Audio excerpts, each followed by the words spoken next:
So, welcome. Let me have a quick introduction of what the plan is tonight. So we'll of course talk about the prevalence of back pain.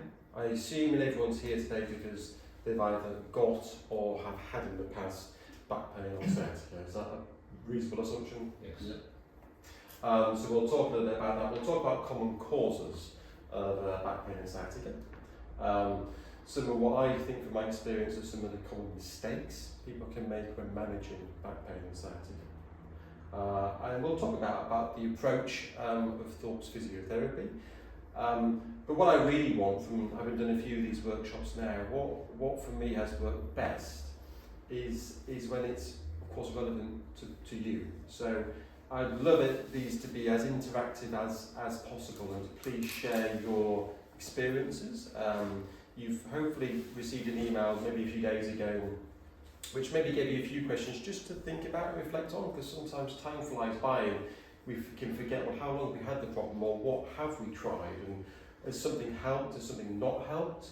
Because I'm sure you'll learn and find value in what each of you would have to say. You might say, well, that was really good for me, or I tried that didn't work for me.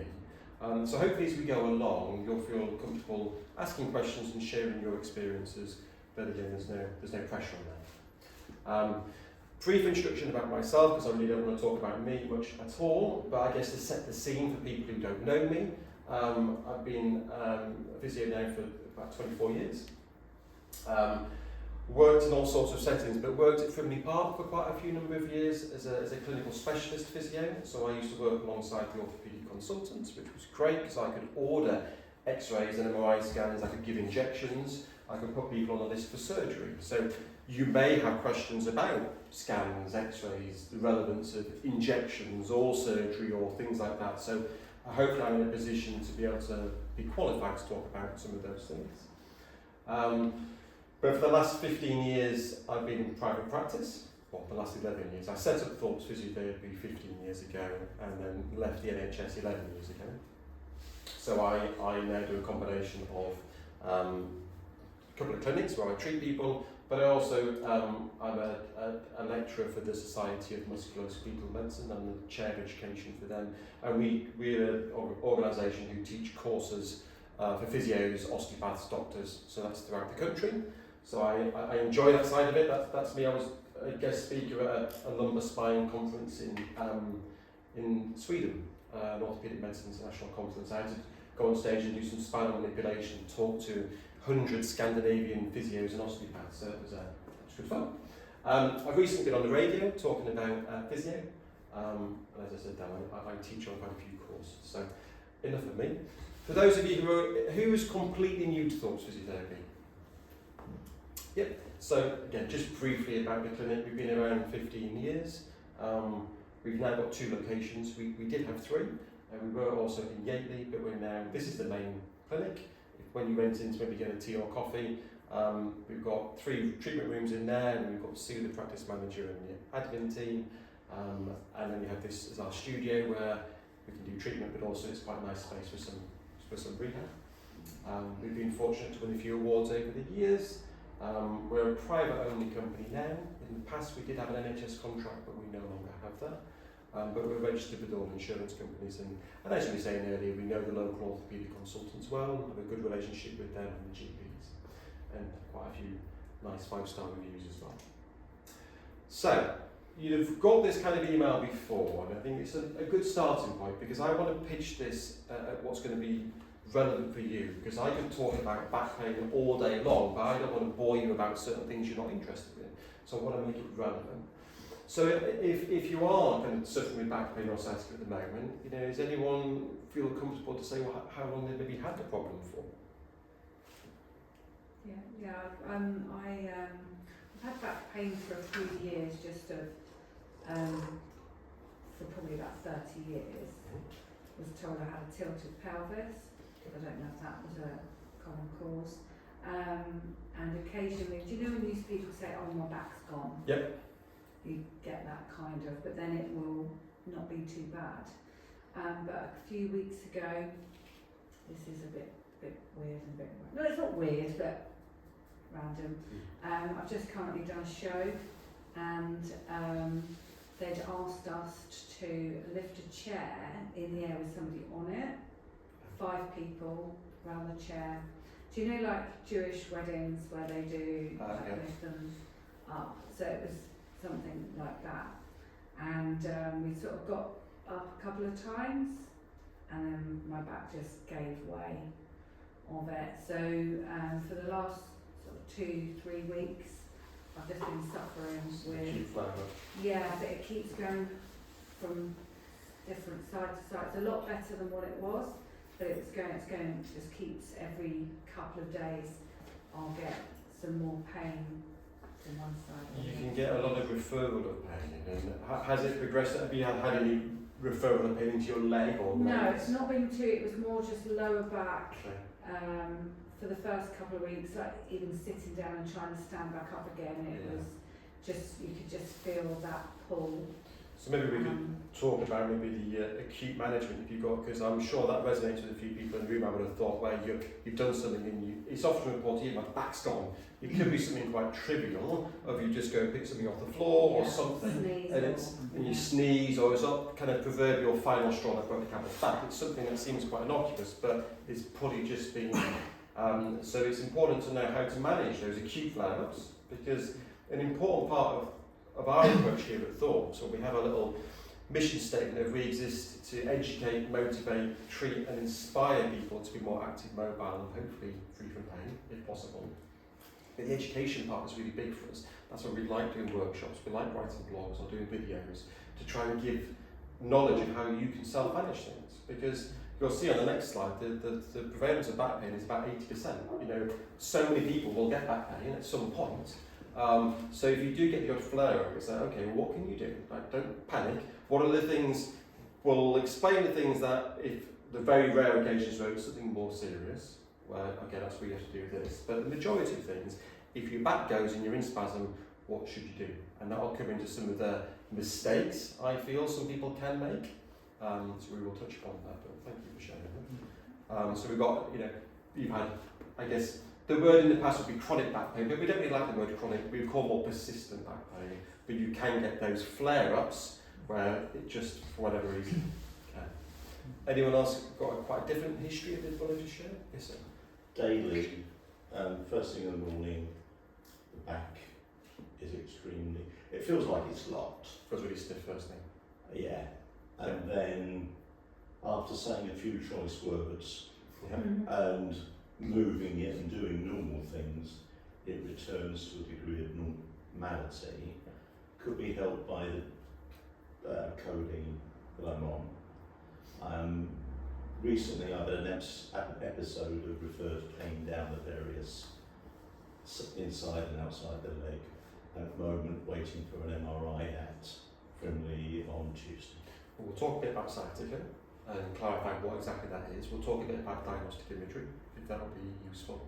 Do you mind me asking how long you've had that for? Is that quite a long time you've been managing that?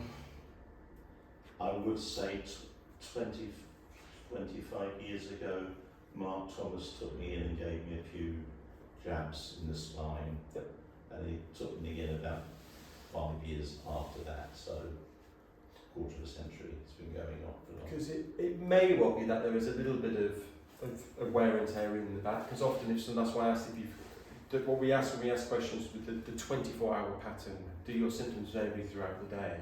Sometimes if it's really worse first thing in the morning when you've not moved during the night, or if you've been in one position for too long and then you get up and it can be a sign. We see this with knees and hips and other things, that there's a little bit of wear and tear in there. But that doesn't mean there's things that can't be done. But that's why I suspected you may have had it a long time with that history. At this stage, coming into the next question as well, do you know what is wrong with your back? Have you been to see someone? Have you been given a diagnosis, or what's your understanding? Is it something you've self-diagnosed, or have you had scans and seen consultants or other clinicians? Just useful for me to know what the main conditions are, because then I can try and picture, you know, we've got maybe a little bit of wear in the back, we've probably got, again, maybe similar but acute episodes. Anyone got clarity on the diagnosis? Yes. Yes, all of that. Yes, we know. Absolutely. Yeah. Ladies first. Well, I've had back pain since probably about 2014, something like that, Okay. and was had lots of physio at Basingstoke Hospital, and in other places as well. And then in 2019, I was told I had fibromyalgia. Okay. So after that, obviously it was COVID. I saw rheumatology at Basingstoke. They told me it was fibromyalgia, and then obviously I had lots of problems, and have ended up seeing along the way another 3 rheumatologists, and I've got Ehlers-Danlos syndrome. Okay. So there's a little bit. Do you mind me showing? There often can be some element of mobility. So you slightly hypermobile in some respects. Yes, yeah, my knees and my feet. I've been told that for many years. Yeah. And we do pick that up, and often undiagnosed will assess someone as what's called the Bateson scale out of 9, and you do various tests, and if someone's quite flexible. But for that, certainly an active rehab point of view is so important. You might not want loads of strong manipulation, because if your connective tissues are a little bit stretchier, you don't want someone overly clonking you around because you'll move more. I'm not overly mobile. My knees, obviously, Right. and my ankles. Okay. But really, it took from my daughter coming into the mix, Right. and she was a national swimmer, very good at butterfly. Okay. And anyway, she started complaining about her shoulders Right. coming out of their sockets a little bit, and her hips popping, so plunk them back in the morning, and I just thought, oh, right, okay, tying everything together. Well, that might, if it's okay, I think when we talk a little bit about maybe rehab exercises and stuff, that could be particularly relevant. But obviously, on the back of all that, I've had terrible bouts of sciatica. So sciatica. Okay. Well, thank you. Yes, sir. Yeah, I've never had back pain until 3 months ago, thankfully. Endeavoured to diagnose it because I had to give up tennis and pickleball. Couldn't play that any longer.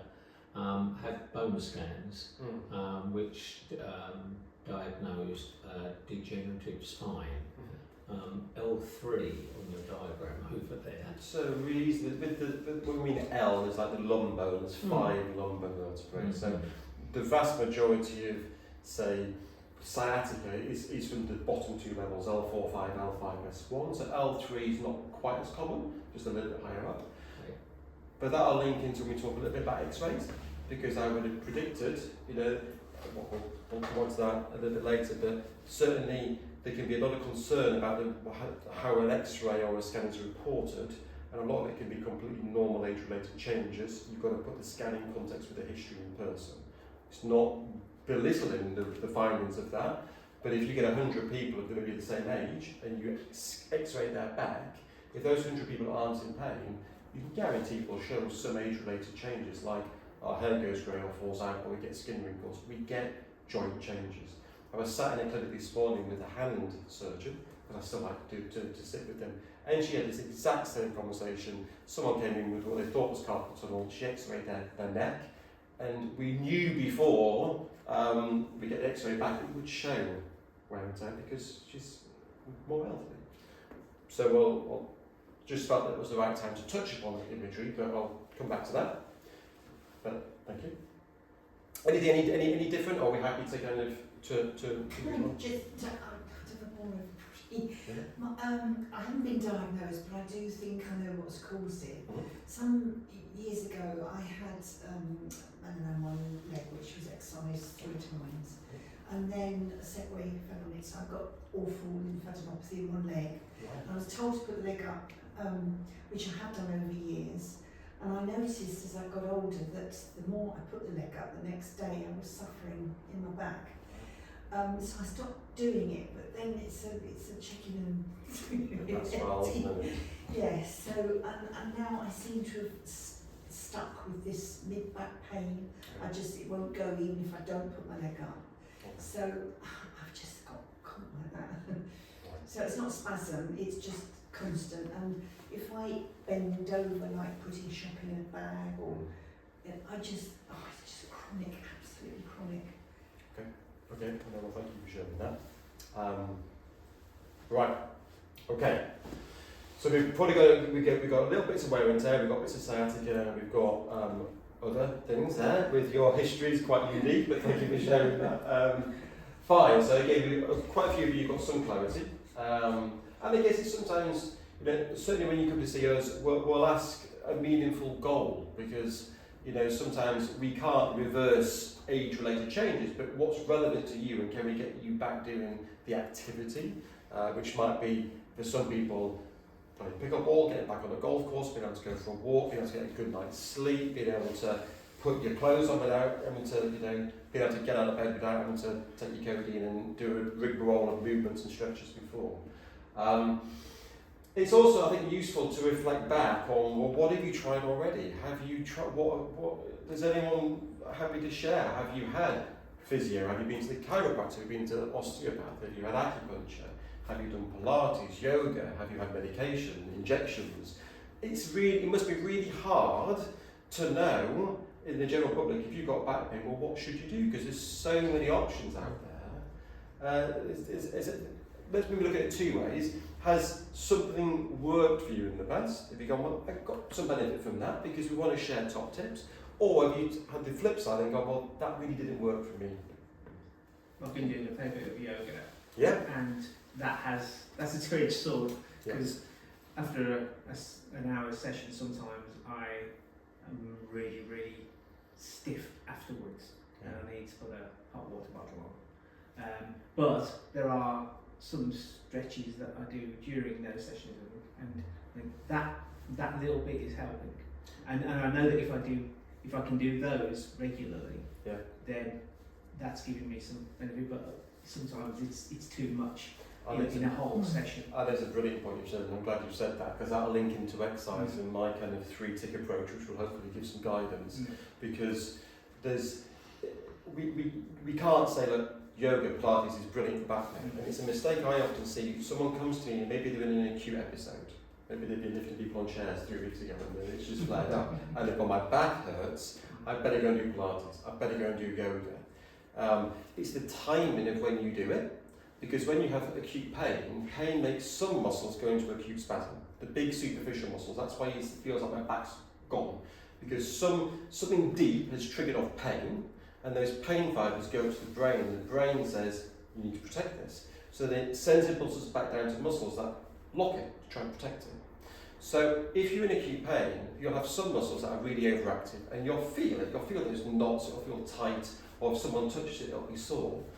But when you're in acute pain, some of the deeper muscles don't work as well, they become more inhibited.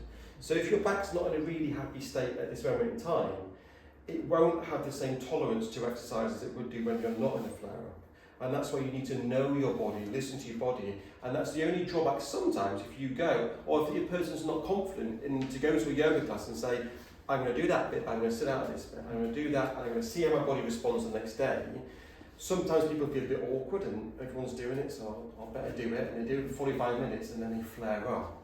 So I've had lots of people who've irritated their backs by doing Pilates and yoga, but it's not been the right level or not the right time. With the principles of activity and exercise, there's so much evidence that is really important. Now, it'll be different for all of you at different stages, but I'm glad you mentioned that. That's a really good one. I think for me it was the knowing when to go to a chiropractor versus a physio versus potentially an osteopath. So mine's, I guess for the last year, I've had a couple of times when my back's sort of gone. Completely stiff, not exactly like you said, like my muscles are just completely tightened up. That can be pretty awful, can't it? Yeah. Quite frightening, so you can't move. And actually, your email came at a good time because I was experiencing it, and it feels like my back is just about back to normal now after about a month of it being really stiff and tight. And then for me, it just feels like I almost need to be completely stretched out and need like an iron to run across the whole of my body, and I get really bad referral in my hips. So I think for me, I've been trying to do lots of hip mobility to try and loop and like stretching and mobility work to try and we'll come on to that as well, because Okay. I think some of that's good, some of it, yeah. But that's it's such a common example. I've got a patient at the moment, and he rang me up going, I need help, my back's gone. And he walks in and he's like this. Yes, that's what I'm like. Yeah. You know, and when you come in like that, you often know, particularly if this chap's in his 30s, late 30s, that is a discogenic problem, you know, an issue with the disc. Because he's got nerve root compression here, so what the body does is tries to create space. You know, with the spine, I was saying earlier, this spine is completely broken, it's not a good example at all, but we're going to come on to anatomy, but we've got discs and we've got the nerves that come out at each side. If you've got, and this is completely rotated, so please ignore that, if you've got a disc protrusion, then it can reduce the space for which the nerve comes out, and then what the body does is it will automatically, involuntarily try and create space, so that nerve's got more breathing room. So for that chap, when he came in, and I knew from the acute level of pain he was in, that was nerve, because if you've had nerve pain, which I'm sure some of you have, it's a very different type of pain to what we call somatic pain, which is coming from muscles or joints. It's a different, so when we ask questions, the way you describe it to us, and we can tell by your face, that'd be nerve pain. So he comes in like this, and then he wants to be fixed. As everyone, of course, does, don't they? You expect to come in, have that magic wand and walk out and go, I'm absolutely fine. The thing is, when you're in that acute level of pain, experience tells me where I've tried to get someone on the treatment couch, it takes about 5 minutes to get them on the couch, then they settle, you do some treatment, then you try and get them off, it takes 10 minutes, and it's not a nice experience for everyone. So the timing of things is really important, and that's what I was alluding to earlier. If you've got an acute flare, really with him, he needed a few days. Now, we're not huge advocates of medication, as I'm sure not many people are. However, in that really acute flare-up, that kind of cocktail of an anti-inflammatory, because if it's a disc problem, the inner part of the disc is really quite acidic, so you get inflammatory pain, chemical pain. So an anti-inflammatory, a painkiller like a codeine, and maybe even a muscle relaxant like diazepam for a few days. And then just take it pretty easy. Don't try to overstretch, because these muscles like that, if I had tried to push him, it just made it worse at that time. So he came back a week later, having had the medication, and he's a lot more upright than now, and now I can do a lot more with him. So with hands-on work, like with yourself now, if you're almost a month, you're probably at the time where, yes, we can do more with you. We can try and do some gentle, not necessarily manipulation, because a manipulation from a physio point of view, or a chiro or an osteopath, is defined as a minimal amplitude, high velocity thrust at the end of range. So you wind up and it's a thrust. Now you can do mobilisations, which would be better in your situation than overly thrusting. We go at the stage now where probably a bit of hands-on work would be useful, and exercise guidance would be useful, like my chap is now. When he's like this, no, we spent the whole time, I gave him positions of ease. You're really struggling, if you go into this position, you'd be more comfortable, and he was. So he found that helpful. But also just the education and reassurance. Don't worry, don't panic, because it can be really quite emotive when it's like that. But then the guidance of when to start doing things. Okay? Can I just say, worst case, I had to have a metal rod put in my back to stabilise the vertebrae that were beginning to crumble. So spinal So fusion. get something done before you get to that stage. It's not fun, I'll tell you. Fine. Thank you guys for sharing that. Anything else just at this book? Because I always spend about half hour on this slide, because this slide will go wherever it needs to go, and we'll often fill in pieces of the presentation. So this is what's more important. So exercise, you feel as though you probably need a little bit of hands-on work now. I've written a blog, because I get asked this question so many times. What's the difference between a physio, a chiro, and an osteo? I've got back pain, who should I see? Yeah. The blog I've written, just because I don't want to take up all the time tonight, go onto the website and have a read of it. But to be perfectly honest, and I would just say, you've got to trust the individual. So if you know a really good chiropractor, and you trust them, and you don't feel you're being over-treated, you don't feel that you're being told your spine is out of alignment, and I need to see you once a week to adjust it, and you're going to have to keep coming back to me once every week, otherwise it's going to be out of alignment. I don't agree with that. I'm a big fan of manual therapy. I teach manipulation. But it's how it's pitched to you. You can be, and you'll see one of my mistakes, what I think is the mismanagement of back pain. It's been overly manipulated. But I am a big advocate of hands-on. So, but if you've got someone who you trust and think the approach resonates with me, stick with them. But there is a bit of a myth, if it's your back, you must see a chiro or an osteo. Back pain is the number one thing we see here at Thorpes Physiotherapy. It's the most common thing we see. But for me, it needs to be a combination of things. It really frustrates me if someone with back pain goes to see a physio and they're just given a sheet of exercises, because that really frustrates me. Because you'll see later on all the options I think we've got to treat back pain. Loads. But it needs to be more, Right, okay. Are we okay so far? Let's whiz on to some of the slides and then we'll come back to what's clear. So at some point in your life, well, all of us we've had it, but at some point in the general public's life, someone will get back pain. So it is the most common musculoskeletal problem there is. It's the most common reason someone goes to their GP for musculoskeletal pain. And point prevalence means that 15 to 45% of someone within a year will develop an episode of back pain. So you're not alone. Really common. Typically, it is it affects all people. I see kids with it, I see elderly people with it, but I guess the main age group is typically more that maybe 40 to 69-year-old demographic. And it accounts for 7% of all GP appointments. Impact of back pain, you guys don't need me to tell you this, you've all either had or are living with it, but of course it can influence work, it can make work difficult, which can affect concentration or enjoyment, it can make children or grandchildren fiddly to manage, or if you've got to care for people, it can affect your hobbies, your racket sports and things you want to do. And that's what we really focus on, is trying to get you back to what's relevant for you. And it costs the NHS 12 billion. So it's a big burden. However, what causes mechanical back pain? We would call it mechanical if it's something that a physio, a chiro, an osteo can treat. There are non-mechanical, which I'll very briefly go over. In reality, the vast majority of these structures are so deep. I've been in theatre before, I've seen quite a lot of spinal surgery, and some of these structures are that far underneath the skin. So it can be difficult to say precisely, it's that ligament, it's that muscle, it's that, because these things are so deep. But a lot of things, muscles, ligaments, fascia, the discs we talked about earlier, there's a spinal cord behind, so sometimes if the disc is protruded, it can compress the nerve root, which would give sciatica down one leg. It can move to the other side. If it compresses centrally, if you've had physio, we tend to ask a few bizarre questions, and you probably think, that's a bit personal, or why are you asking me that? Because we'll say, with this acute episode, have you had any changes to your bladder and bowel or sexual dysfunction? Because if you had an acute episode, your back's gone, and you've suddenly gone, I wet myself, or I didn't, or we say saddle anaesthesia, say you're wiping yourself and you don't feel it. That is completely different, that you go to A&E. So it's not to freak anyone out. That can be a sign of cord recliner, which is when something centrally is compressing the spinal cord. And it's often associated with bilateral, both legs, sciatica, numbness. So for any reason you have an acute episode, it's in both legs, but you feel as though bladder and bowel or sexual dysfunctions happened, that's an emergency A&E. It's not the GP, it's A&E.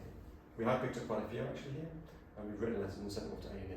We've got, in fact, one of our Google reviews, if you read it, that lady had done surgery the same day, and was so grateful. We have a sister company, Thorpes Neuro Rehab. My wife heads that one up, and they sometimes deal with misform recliner because it's caused a spinal cord injury. Anyway, let's lighten the mood, let's get a bit deep. There's loads of joints in the lower back. So if someone has had hip knee arthritis, arthritis at the base of the thumb, arthritis in their fingers, areas where you quite commonly get often primary osteoarthritis, which can be genetic, and someone comes in with back pain, with often a symmetrical loss. Oh, I'm stiff that way, I'm stiff that way. Oh, I don't like that, but I'm often a bit better bending forwards. We call that a capsular pattern, and it indicates some form of arthritis. I imagine, so first thing in the morning, you may well be a little bit stiff in those symmetrical patterns. If it's an asymmetrical loss, that way is fine, that way is not, that's unlikely to be an arthritis. There's some mechanical dysfunction going on there, which we can often do more with. I'll talk about sciatica very shortly. Sacroiliac joints. Who's been to a chiropractor? Did I mention sacral iliac joints? SI joints? Oh, it's probably about 30 years ago. Research shows about 10% of low back pain can be coming from the sacroiliac joint, where the sacrum joins the ilium, but this is extremely stable. So I don't like hearing when someone's being told, my SI joint is out. That is the keystone, well not that one, that was broken, but that's the keystone of an arch, that's extremely stable. And whilst you can get positional, something can be a bit rotated a little bit because of muscle spasm, for me I don't like the terminology of it's out. Because it creates, I would imagine, in your mind, the feeling that my back's not that stable, it's not that secure. It can create a bit of fear, which we'll discuss in a bit as well, and that doesn't help you. I don't know if you've been told, you need to see me to put it back in, I don't like that. Anyway. Sciatica, it's a commonly misdiagnosed term, because as some of you have found, you can get referred symptoms into your leg. Lots of structures in your back can refer pain into your leg. But if it's a bit of an ache, I can feel it's in there, there's no nerve symptoms. And what we would class as nerve symptoms, if a nerve gets compressed, it's a bit like if you've got a hose near a tap, if you compress the hose, the output of the water will be a bit of a trickle, it won't be a full flow. If you compress a nerve, you would get nerve symptoms, which can be tingling, pins and needles, numbness. You may well feel as though you don't have the same strength, or when we test muscle power, it might be weaker. That would be sciatica if a nerve's compressed.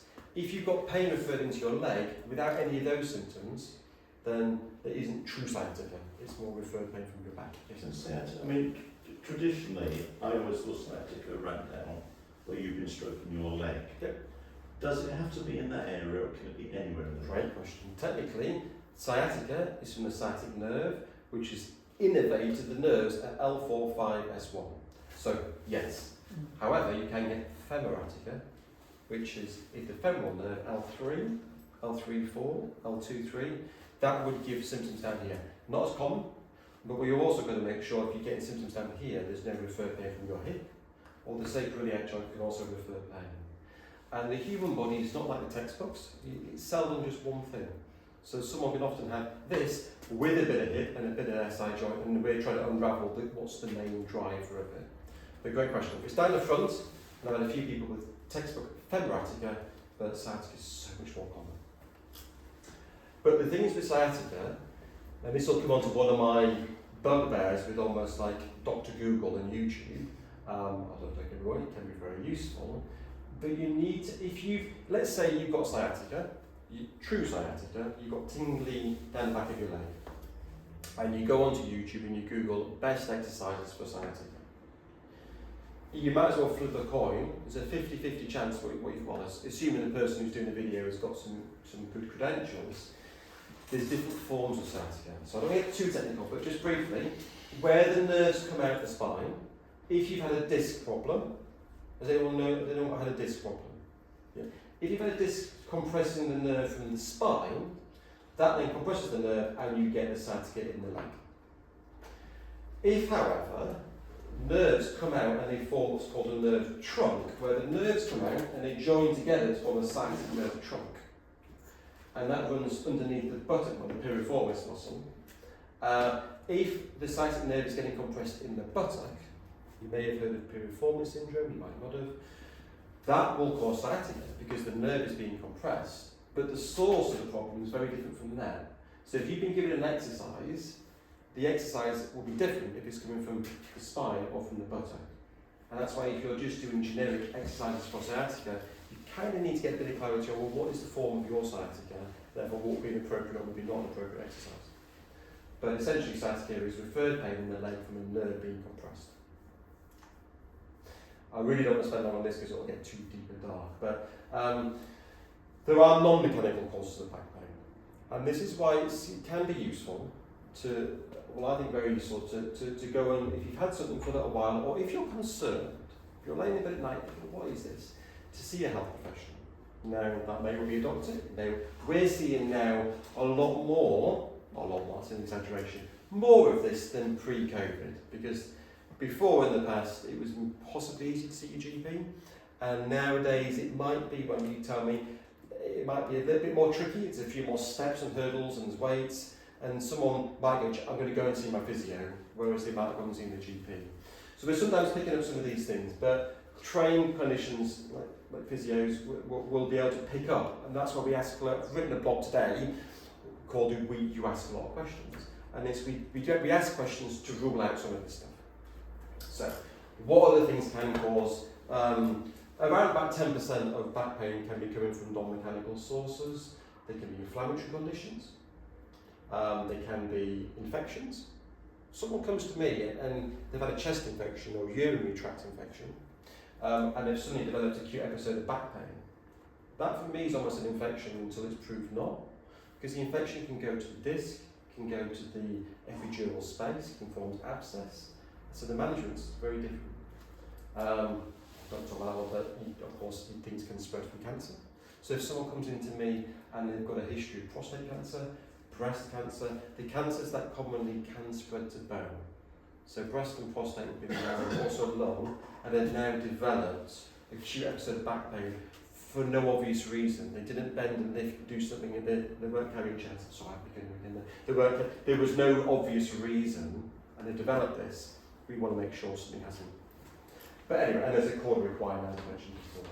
But we ruled this out, and if we've got any concerns, we will signpost you to who to see.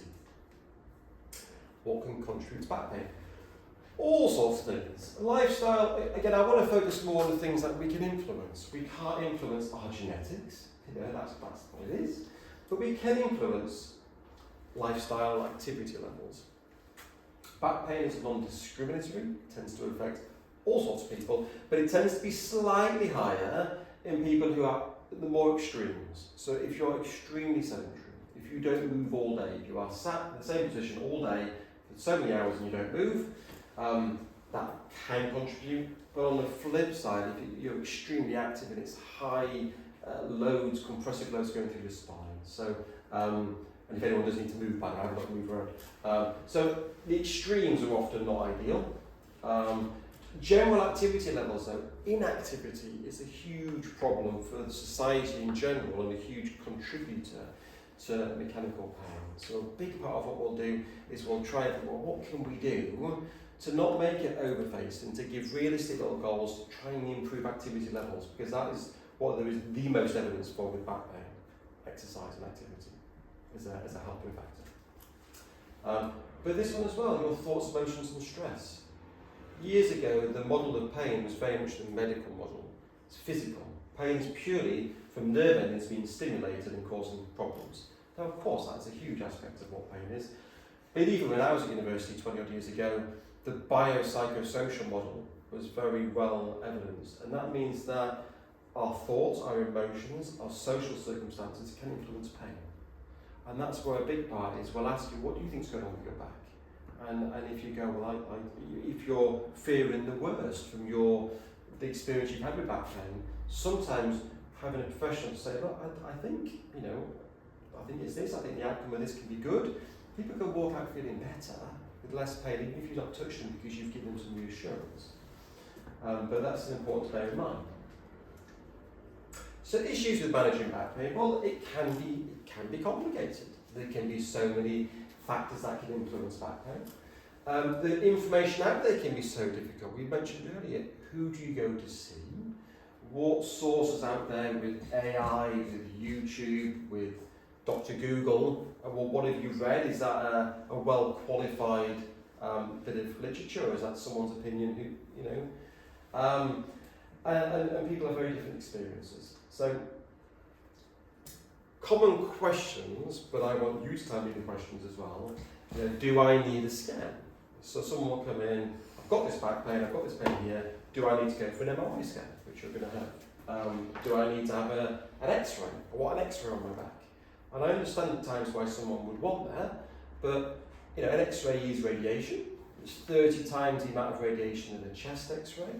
And we have to question, is it going to change the management? And this, when I order scans, or I refer for scans now, it will always be, is this going to change the management route we need to do?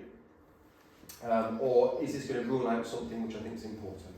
So don't get me wrong, there can be a place for these things, but if someone's got back pain, but there's no history of trauma, we know they're not osteoporotic, and there's no history of any cancer, and there's no nerve impingement, an X-ray is not really going to be that helpful.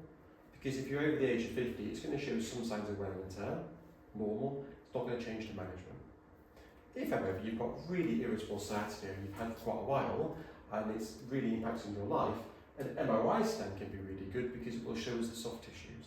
It will show us if there's a disc problem, it will show if the nerve is being compressed. CT scans are just like super duper strength X-rays. They tell about bone in much more detail, but they do have more radiation. But we would guide you, and sometimes we will say that I think this will be useful. The other thing to bear in mind, which I alluded to earlier, and it's called, there was a study called VOMIT, the Victim of Medical Imaging Technology. It's an interesting name, isn't it? But there's been research, and there's been research now, two populations with very similar back pain. They go and get a scan, and one half gets the actual radiologist's report, just the technical stuff, which may well say degenerative disc disease, osteophytic changes, you know, all those kind of not very nice sounding words. And then someone else has said, with this, normal age-related changes, nothing to be too concerned about. And then they followed the population for several months, and the amount of pain and disability both groups had was massively different. The group who'd had the structural analysis of the scan had much more fear. They were fearful to move because they thought they've got degenerative disc disease, I'm going to make it worse. They were fear, and that fear caused emotions which can release chemicals which can influence pain, but it also made them less active, which meant that they probably deconditioned, became stiffer, became weaker. So when you have to do things in everyday life, if you become stiffer and weaker, you're more likely to flare it up. So it's just to bear in mind, scans can be really useful, but the interpretation of them, please be cautious with. How can physio help? I'll discuss that towards the end. Should I see a physio, chiro, or osteo? Generally, I guess chiropractors and osteopaths do probably see, their caseloads are probably a little bit higher spine. Physios, as I said earlier, is the number one thing we see, but we'll see, I guess, the whole body. It depends on what approach you want, and it depends on the clinician. A really good osteopath, a really good chiropractor should treat you in a balanced way. They'll definitely do hands-on work, and hopefully will give you some knowledge, guidance, and activity advice. The approach we have certainly would be, if you feel it's appropriate, if we saw you at the moment, we'd definitely do some hands-on work, but we definitely give you knowledge and education, we definitely give you some rehab ideas. So if you feel you're getting a balanced approach, and you know an osteopath you know, like and trust, stay with them. If you feel as though, well, I'm going in now, I'm getting bang, bang, bang, you know, crunched around 10 minutes then and out, and I'm told to come back repeatedly, and I don't feel I'm getting the knowledge, the education, why is this occurring? Am I doing something to contribute to it with my position at work or my lifestyle? Am I doing too much yoga? All those things. If you don't feel you're getting that additional information to self-manage, I would argue there might be a different approach. Can I just ask why radiology doesn't accept chiropractic and osteopath referrals, only physios? Why is that? Physios, I mean, both physios are regulated through the HCPC, the Healthcare Professions Council. Osteopaths and chiropractors have regulatory bodies, but it's a bit different. That's why you tend to see more physios in the NHS. The regulation's a little bit different. Often you'll see chiropractors taking x-rays themselves in their clinics. But I would argue there's too many x-rays at times being done, because is it going to change the management? That'd be my thing, and it's not a purely benign thing to have. Don't worry if you've had an x-ray, that's fine. But do you need it? That's the question. Is it going to cause more harm than good when they say, ooh, you're tilted? But we have a natural lordosis in our spine, and everyone's anatomy is different. You look at spinal anatomy of 100 people, pain-free, the amount of lordosis, the natural curve in the spine, will vary hugely between the public. We've all got unique DNA. Yeah. So when I saw the chiropractor and they said I had a tilted pelvis, they also said that I needed treatment because I wouldn't be able to carry, if I was to have children, comfortably, and that I would be in a lot of pain. I carry both my children fine. I struggle with that. Approach, because that's quite emotive. You need to see me, you've got a tilted pelvis, to keep your pelvis in alignment, otherwise you're not going to be able to carry your Yeah. children. Struggle with Because I was suffering with like sciatica, but also like pain in my shoulder blades, which I still do. That, and I think it's like lactic acid that causes it. But I chose not to go to them, and I actually went to, and I don't know what they were called, it was like a Chinese therapy thing, and I only went twice, and it actually done the trick, and I was a lot more comfortable. And as I said, I carry both of my children with no problems at all with back pain or anything, like general back pain, because you're carrying a lot of weight when you're coming back. Alignment hugely varies. What is normal? Okay, that's the thing. You can have a slight scoliosis, a slight rotation in the spine, which would mean one will be slightly higher than the other. You can have a slightly increased or decreased lordosis. You've got to be careful with saying, ooh, yeah. So I'll be careful what I say. Okay, should I take painkillers? It's a common question. A lot of our patients don't like painkillers, but a lot of people. Now, my only issue with painkillers is that if someone is reliant upon painkillers and then that's their form of managing. For me, like I said with my chap, it was like this. I said, you need medical management. You need to get this for a period of time to suppress that chemical irritation to enable you to move. Because if you're in acute pain and you're being stoic and going, I'm taking nothing, but then you're not able to do any yoga, you're not able to walk, you're not able to function properly, you're not sleeping well, sleep will help with recovery, then that's not going to be helpful. But it's just, if the strategy is to take these strong painkillers and I'm not going to do anything else to address my lifestyle factors or my activity levels or my strength or anything else, then that's not ideal. So a balance act I think is important, and medication can be more relevant at certain times in my opinion. Heat or cold is a common question. Difficult with the back because a lot of structures are very deep. If, by and large, if you've got a real acute flare-up, particularly more in, I guess, peripheral joints, if you've sprained your ankle and you can see swelling, ice, of course, is useful to reduce the swelling.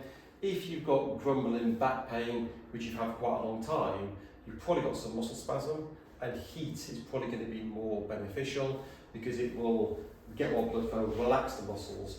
Both heat and cold reduce pain through similar mechanisms, through the spinal kind of cord pathway. But if it's more of an acute problem, you might try ice, but very often I end up prescribing heat more. Do I need an injection? Is that relevant at all here or not? Shall I move on from that? Move on from that. So issues with managing back pain, we've probably discussed a few of these already. First of all, not taking action.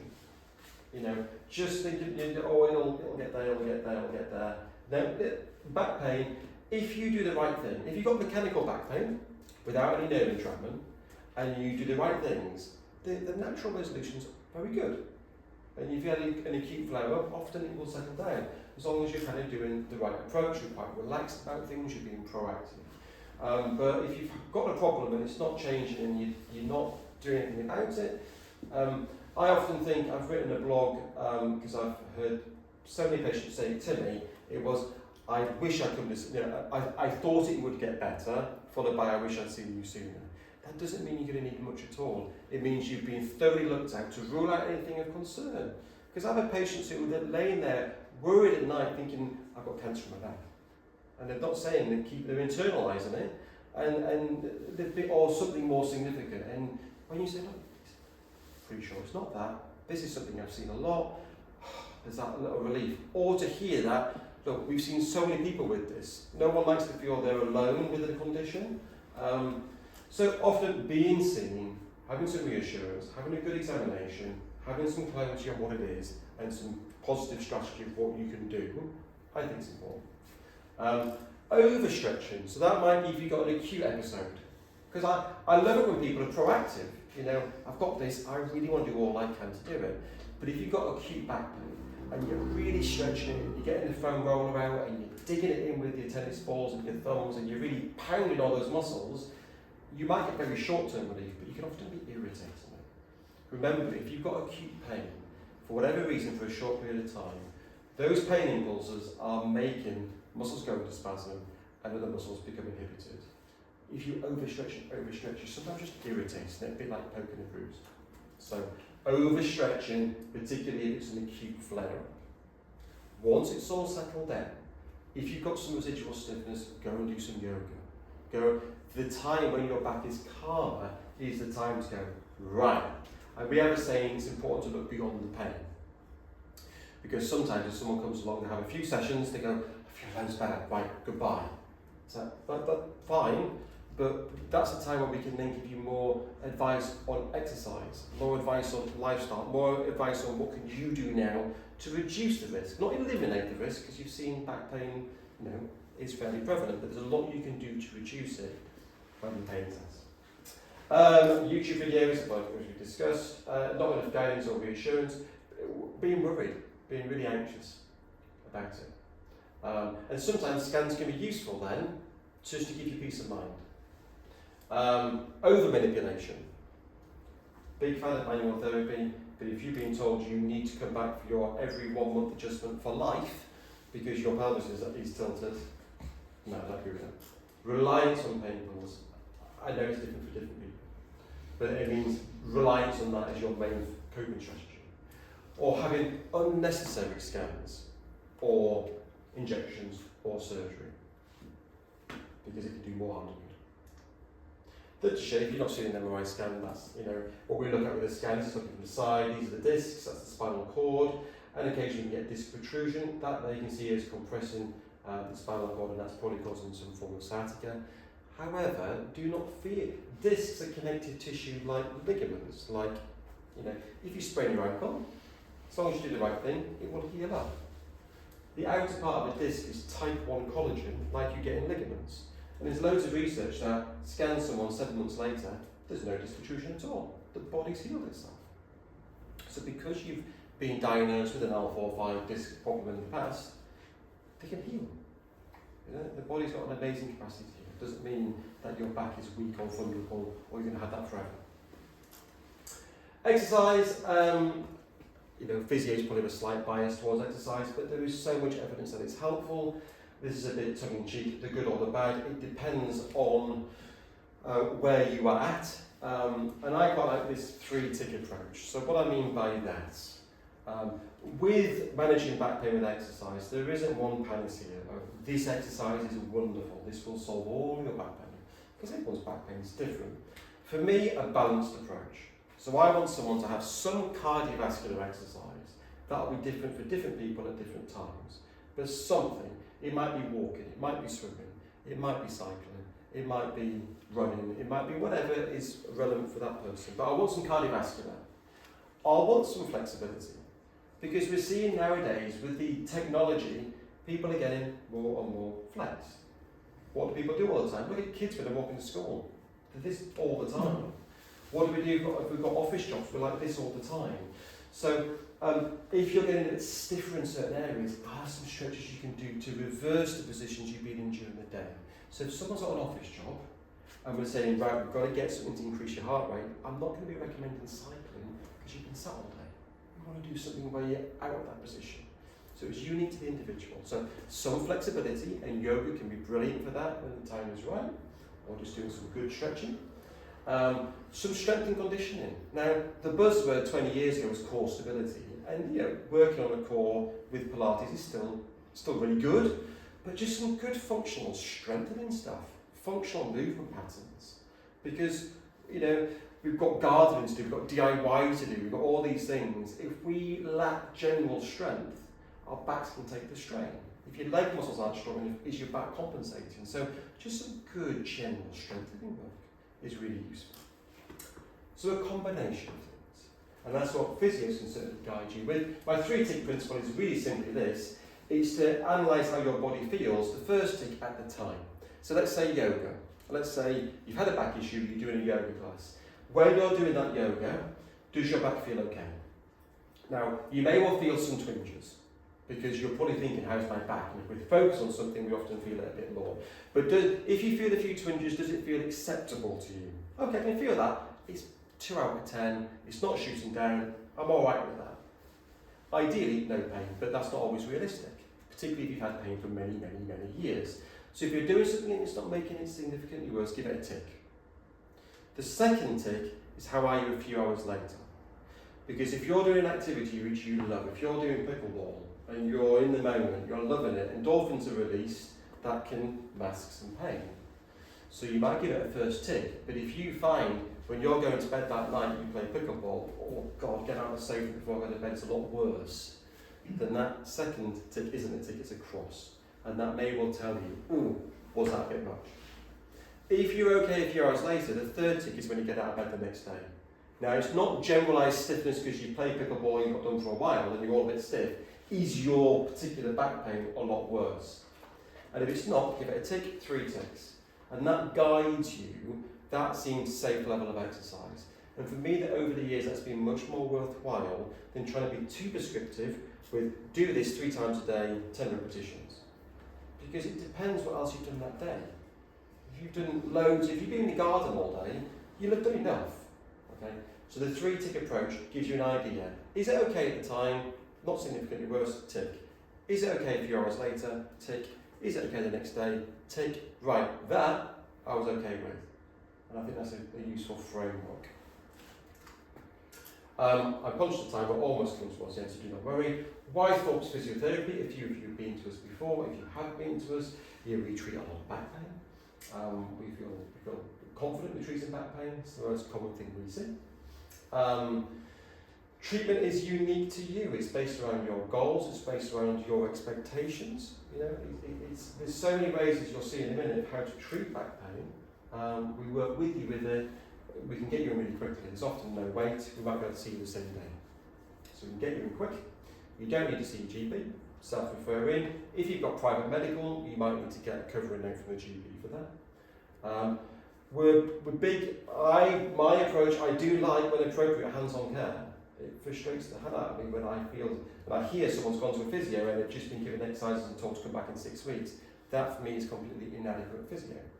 I do like hands-on stuff, but I'm mindful of we can't create reliance upon it. You can't feel that for your back pain to be fixed, you need someone to manipulate it. We've got to teach you the tools to self-manage the best you can, but there's times you could do without it. So, treatment options, loads. Hands-on care, manual therapy. Prescribed exercise. You're not going to get a generic sheet. You're going to get exercise that is relevant for you with your goal, and we'll try and make it realistic. Because experience tells me if you prescribe 6 exercises to someone, that's often too much. They often won't do it, or there's too many other things, or adds to stress. So we'll stick to the main ones, and we can send it to you via our app or on some good software. Some soft tissue massage can be helpful if you've got an acute spasm, but again, not reliance upon it.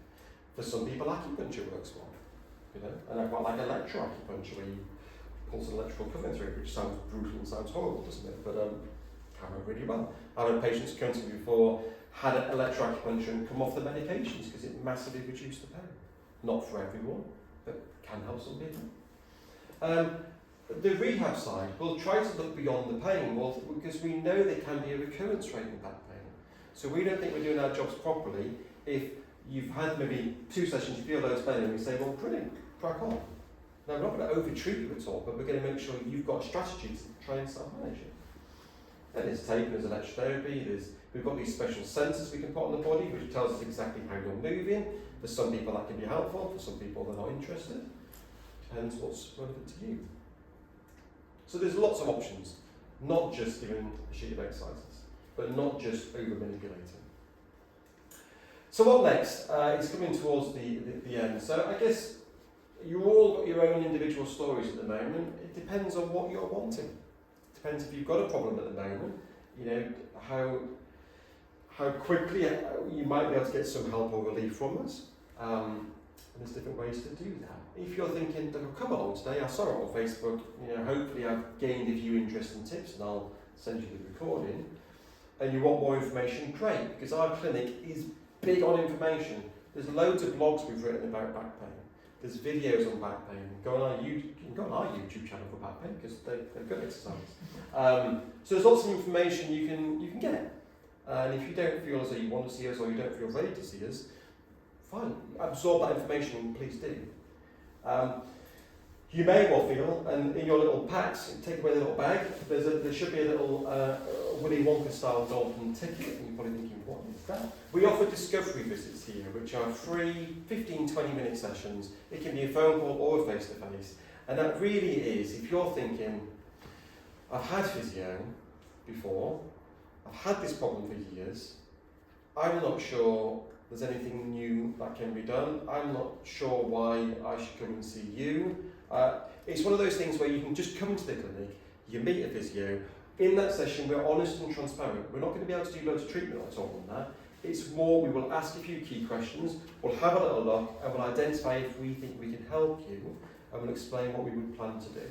If you then feel, okay, that was interesting, I'm not sure, I'm not bothered, you're under no obligation, you can leave it at that. If you feel as though, I do think as I want to be seen, I haven't been seen by a while, or your approach sounds interesting, I might want to just see what you're about here, then you can book in for either a physiotherapy consultation, which the majority of people will do.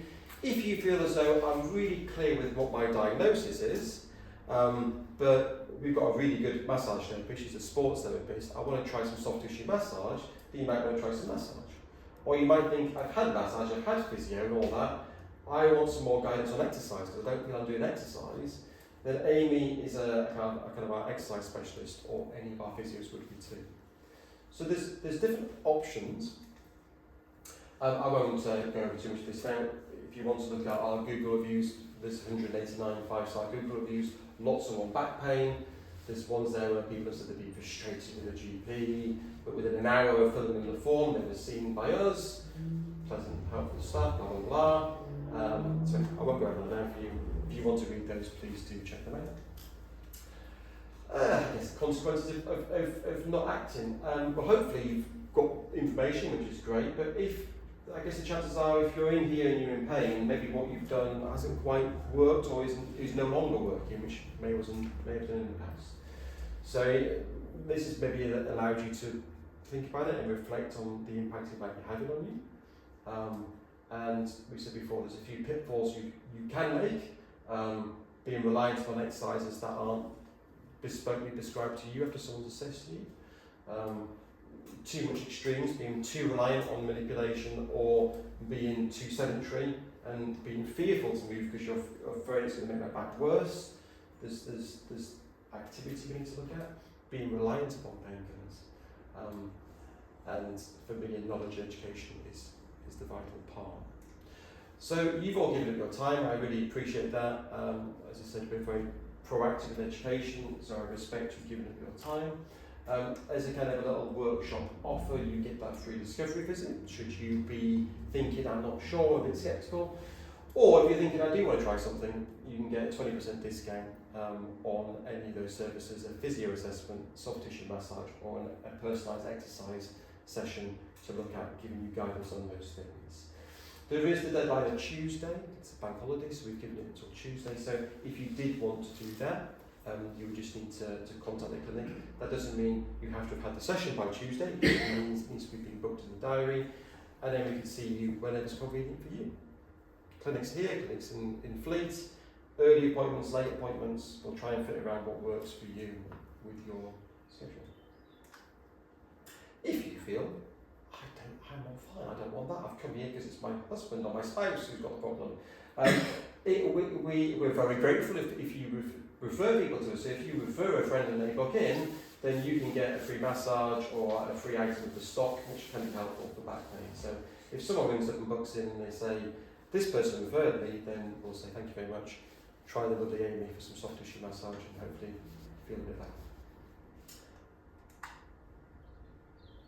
Thank you very much. Any questions? I'm in no rush. I know some of you probably need to move because you've been sat there for too long, and you might need to rush off. I can be here and chat to people if you've got any questions for me, or if there's any questions you genuinely want to ask as a group. I'll just stop now. So. Just one question.